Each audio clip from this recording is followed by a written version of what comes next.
Every mystery has a beginning. Some start with blood, some start with screams.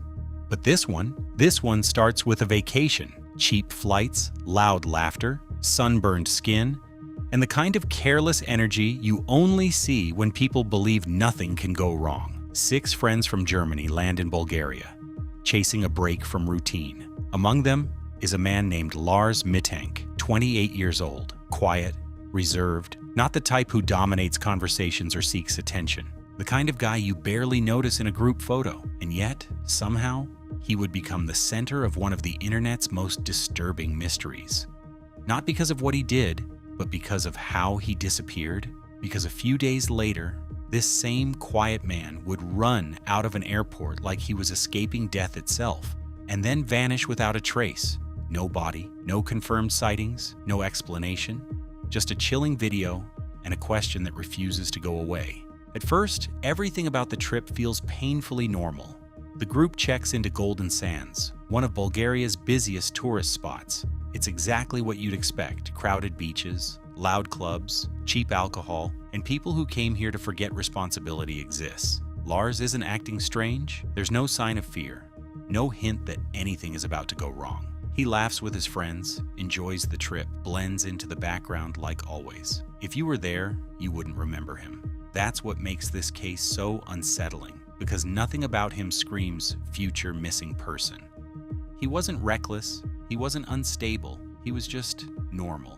And sometimes that's the scariest part, because when normal people suddenly break, there's usually something deeper hiding underneath. And then, like most disasters, it begins with something stupid, a football argument. Yes, really, Bayern Munich versus Werder Bremen. The kind of debate people have after a few drinks where voices get louder, but nobody expects real consequences. But this time, it doesn't end with laughter or a handshake. Lars gets into a heated argument with other German tourists. Words are exchanged, tension builds, and eventually, Lars walks away alone into the night. At the time, it doesn't seem important. People fight on vacation all the time. But this moment, this tiny, forgettable argument, might be the first domino to fall. Because Lars doesn't return that night. Hours pass. His friends probably assume he crashed somewhere or needed space, nothing unusual, until morning comes and Lars finally returns. But something is different. Something is wrong. He looks shaken, not just tired, disturbed. He tells his friends he was attacked, not just randomly, but by 4 men. And according to him, these men weren't strangers. He claims they were sent by the same people he argued with. Now think about that for a second. That's not a normal escalation. That's not, we had a fight. That's, someone wanted to hurt me enough to send people after me. It sounds dramatic, almost too dramatic. But here's the uncomfortable part. The injuries are real. His jaw is damaged. His ear is injured. A doctor later confirms he has a ruptured eardrum, so something did happen. The question is, what exactly? A doctor examines him and gives clear instructions. He should not fly. The pressure could make his ear condition worse. He's prescribed antibiotics and told to rest. His friends offer to stay with him, which is what most people would do in that situation. But Lars refuses. He insists they go back to Germany without him. And that decision, that one moment where everyone chooses to separate, becomes one of the most haunting parts of this entire story. Because if they had stayed, maybe things would have been different, or maybe not. That's the thing about mysteries. You don't get second chances to test different outcomes. Now Lars is alone, injured, in a foreign country, and whatever happened the night before is still sitting in the back of his mind. He checks into a cheap hotel near the airport. Just one night, that's all he needs. Rest, recover, then fly home the next day. Simple plan, easy, normal. Except nothing about what happens next is normal. That night, Lars calls his mother, and this is where the story shifts. Not slowly, not subtly, it drops straight into something darker. His voice isn't calm, it isn't relaxed, it isn't even slightly worried, it's terrified. He whispers into the phone like someone might be listening. He tells her that people are after him. Not, I feel unsafe. Not, I had a bad experience. He says people are trying to kill him. He asks her to cancel his credit cards. His breathing is heavy, panicked. His mother later says she could hear his heart pounding through the phone. Imagine that. You're sitting at home, miles away, and your son is whispering like he's hiding from someone, telling you he might die, and there's nothing you can do. Meanwhile, hotel security cameras capture Lars pacing back and forth, looking out windows, checking corners, hiding in elevators. He isn't relaxing, he isn't resting, he's watching, waiting, like someone expects danger to appear at any second. But here's the part that makes this so unsettling. There's no one else there, no suspicious figures, no men lurking outside, no evidence of anyone following him, just Lars, and whatever he believes is coming for him. This is where the line between reality and fear starts to blur, because either someone is actually after him, or his mind is creating something that feels just as real. At around 1 a.m., Lars leaves the hotel. No explanation, no luggage, no clear destination. He just walks out into the night. And this part, this 1 hour, might be the most important missing piece of the entire case, because he disappears for about an hour before returning. 1 hour where no cameras track him, no witnesses confirm where he went, no records show what he did. It's a complete blackout in the timeline. And when you're dealing with a mystery like this, gaps like that aren't just frustrating, they're dangerous, because that's where the truth hides. Where did he go? Did he meet someone? Did something happen that made his fear even worse? Or did nothing happen at all, and his mind simply spiraled deeper into paranoia? We don't know, and that's the problem, because whatever happened during that hour, it clearly didn't calm him down. If anything, it made everything worse. The next morning arrives, July 8th, 2014, the day Lars was supposed to go home, the day everything should have returned to normal. He texts his mother, telling her he's at the airport. Simple message, no panic, no warning. For a brief moment, it feels like maybe things are stabilizing. Maybe the worst is over. Maybe he's just shaken from the previous night. But that calm doesn't last. Before boarding, Lars visits the airport doctor, a routine check, just to make sure he's fit to fly with his ear injury. The doctor later describes him as nervous, not just slightly uneasy, but visibly unstable, like someone trying to hold themselves together while something inside them is breaking apart. And then, a construction worker walks into the room. Just a random worker, no connection to Lars, no threatening behavior, just a man doing his job. But to Lars, that man is something else entirely. His body stiffens, his breathing changes, his eyes lock onto the worker, and suddenly, the fear that's been building inside him all night explodes into something uncontrollable. He says something that still sends chills down people's spines. I don't want to die here. Not I'm scared. Not something feels wrong. He says it like it's already decided, like death is standing right in front of him. And then, everything breaks. Lars jumps up and runs. Not a confused walk, not hesitation, pure instinct. He runs out of the doctor's office, leaving behind everything. His phone, his wallet, his passport. Think about that. He leaves behind his identity, the one thing you need to travel, the one thing you'd never abandon unless you believed you weren't going to need it anymore. And then he keeps running. Airport cameras capture what happens next. And this footage is the reason this case became so famous. Lars sprints through the terminal like his life depends on it. He doesn't stop. He doesn't look back. He doesn't ask for help. He just runs. Past people, past security, past safety, straight out of the airport building. He bursts into the open, crosses a parking lot, climbs over a fence, and heads directly toward a field leading into a forest. And then he's gone, just like that. No one stops him, no one follows him, no one knows where he goes. 1 second, he's on camera. The next, he disappears into open land. And that's the last confirmed sighting of Lars Mittank, a man running for his life from something no one else could see. And here's where things get uncomfortable, because after that moment, there is nothing. No confirmed sightings, no body, no evidence of a struggle, no clear direction of where he went. Search teams later comb through the area. Dogs are brought in, drones, volunteers, nothing. It's like he ran into the earth itself and vanished. And when a person disappears that completely, you're left with only two options. Either something very real happened, or something inside him broke so completely that reality no longer mattered. Because here's the truth that makes this case so disturbing. Lars didn't just disappear randomly. He made a choice, a decision driven by fear so intense that it overpowered logic, safety, and survival. He chose to run out of an airport, one of the safest, most monitored places you can be, and into a forest. And you don't make that decision unless you truly believe staying is more dangerous than leaving. And that's the question that still haunts this case. What did Lars Mittank believe was about to happen to him? That made the forest feel safer than the airport? When a person disappears,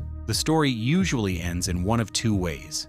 Either they're found or they become a mystery. But in the case of Lars Mittank, something far more unsettling happens. The story doesn't end, it splits into theories, into speculation, into uncomfortable possibilities that refuse to stay quiet. Because when you watch that airport footage, when you see a grown man sprinting like death is right behind him, you realize this isn't just a disappearance, it's a question, and no one has been able to answer it. So let's talk about the theories, not the clean, simple ones, the messy ones, the ones that don't sit comfortably in your mind. The first theory is the most straightforward, and ironically, the hardest to prove. Lars was telling the truth. Someone really was after him. Maybe the fight on the beach wasn't just a random argument. Maybe it escalated into something bigger, something personal, something dangerous. Maybe those 4 men he described weren't just drunk strangers, but people with intent. And maybe, just maybe, they didn't stop after that night.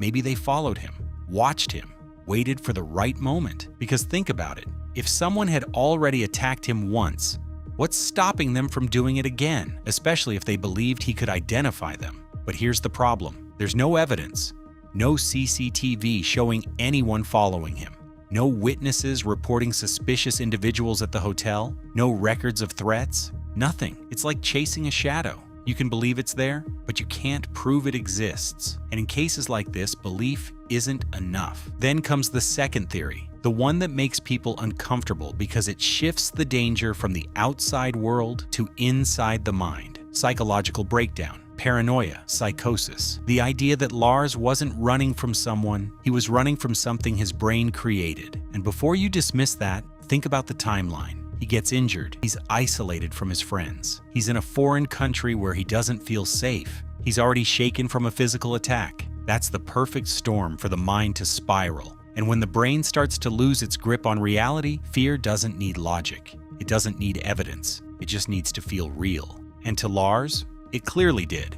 But this theory has its own problems, because people love to simplify things. Oh, he just had a mental breakdown. Just? There's nothing just about a man abandoning his identity and running into the unknown. Psychosis doesn't appear out of nowhere without warning signs. And according to his friends and family, Lars had no history of mental illness, no episodes, no instability. He wasn't known for being paranoid or anxious. He was normal, and that word again, normal, is what makes this theory harder to fully accept. Because if it was purely psychological, why now? Why so suddenly? Why so extreme? And then there's the third theory, the one that sits right in the middle of everything. Something happened during that missing hour, that 1 hour where Lars left the hotel at night and disappeared from cameras. That gap in the timeline isn't just suspicious, it's critical, because whatever happened in that hour could explain everything that followed. Maybe he ran into the same people who attacked him earlier. Maybe they threatened him. Maybe they warned him not to go to the police. Maybe they made it clear that this wasn't over. Or maybe it was something else entirely. Something we can't even guess because there's no record of it. And here's the frustrating part. This is the one theory that feels the most real. And yet it's the one we know the least about, because without evidence, it's just a hole, a blank space in the story where the truth should be. Now let's talk about something even darker. What if Lars never made it out of that area alive? Search teams combed the fields and nearby forest extensively. Dogs were used. Volunteers searched for days,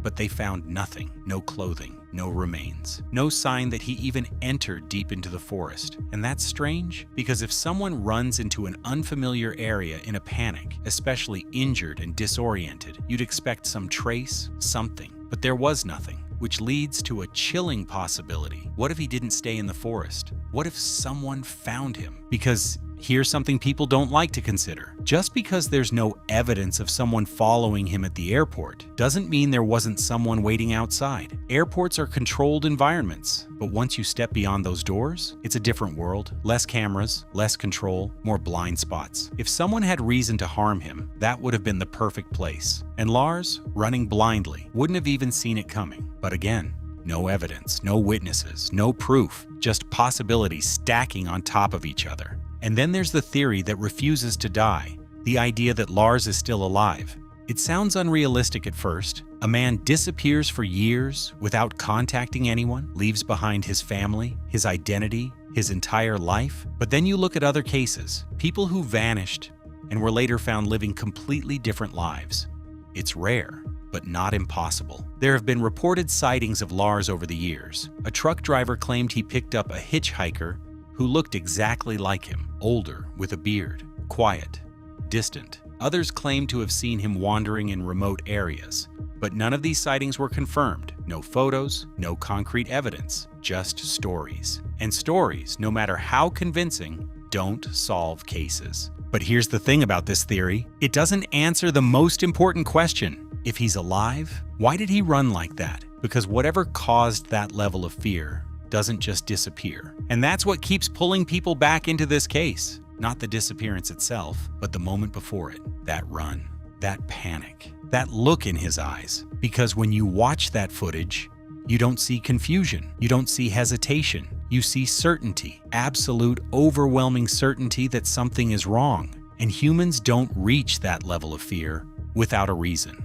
The brain doesn't go from calm to "I'm about to die" for no reason. Something triggered it. Something convinced him that staying in that airport meant death. And maybe that something wasn't visible to anyone else. This is where the internet steps in, because of course it does. The footage spreads, millions of views. Forums explode with theories. People analyze every frame like it's a crime scene. They slow down the video, zoom in, look at shadows, study the construction worker, question every movement. Some say the worker looks suspicious. Others say Lars reacts too quickly for it to be random. Some believe there's a hidden detail everyone is missing. But after all the analysis, all the breakdowns, all the debates, nothing solid comes out of it, just more questions. And that's what makes this case so powerful and so disturbing. There's no clear villain, no confirmed crime, no resolution, just a man and his fear. And fear is complicated because fear doesn't always come from reality. Sometimes it comes from perception, and perception can be wrong, but it still feels real.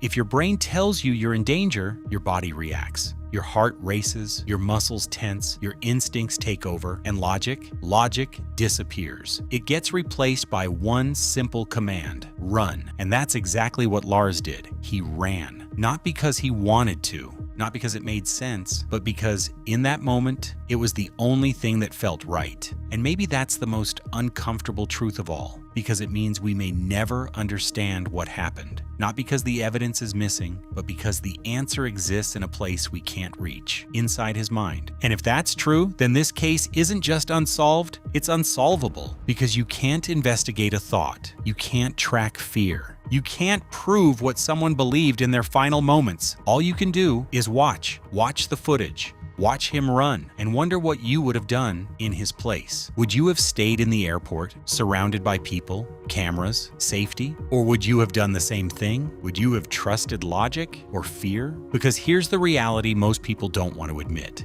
If your brain convinces you that death is seconds away, you don't think, you don't analyze, you don't question, you run. And Lars Mittank ran like a man who truly believed he had no other choice. And maybe that belief was the real danger all along. Years have passed. The case remains open. His family still searches. His mother still hopes, because hope is the last thing that disappears in cases like this. Even when logic says it's over, even when evidence runs out, hope stays, quiet, persistent, refusing to accept silence as an answer. But the world moved on. New cases, new mysteries, new stories. And Lars, he became a question mark, a viral video, a chilling example of how quickly reality can break. But every time someone watches that footage for the first time, the same feeling comes back: confusion, curiosity, and then unease, because deep down, everyone realizes the same thing. This isn't just a mystery about a missing man. It's a story about fear, real fear. The kind that doesn't need proof,